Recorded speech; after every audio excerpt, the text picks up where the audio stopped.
most of my career, returns weren't really that big a topic. Return rates were steady, and particularly in the apparel industry, returns were kind of viewed as a cost of doing business.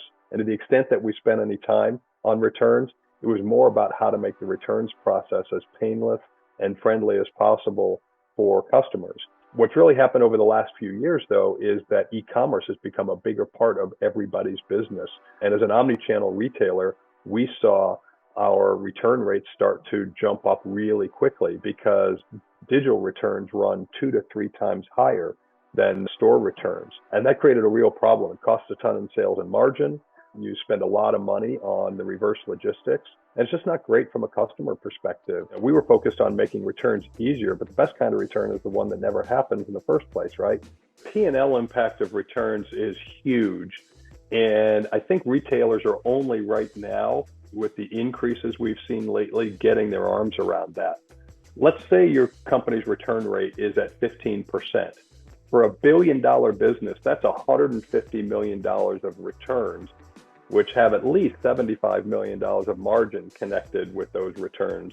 Our industry has done a lot of research into the causes of returns, and they range from product and packaging quality to I got the wrong size to bad product information at the website. But what we've learned is that close to 70% of consumer returns are driven by factors that we as retailers can control.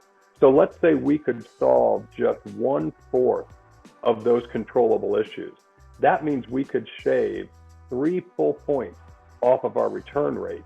So it would go from 15% to 12% in the example. For a $1 billion retailer, that's $30 million of reduced returns that we could recapture into our P&L, not to mention the big increase in customer satisfaction. So as a CFO, that's really attractive to me. And it's part of why retailers are paying a lot more attention to returns these days. I would definitely recommend that as retailers, we need to think differently about returns. We need better visibility. P&L should very clearly be reporting both gross and net sales and put a big spotlight on returns. And there need to be detailed, exception-based reporting and analysis by product and category, by vendor, to help us get our arms around the problem.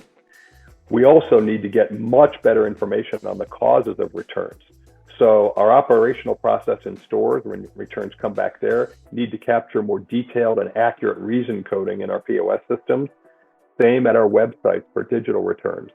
And we need to leverage ratings and product reviews and social media and all the other vehicles where customers give us as retailers feedback to understand why product is coming back to us. We need to make reducing returns our top priority.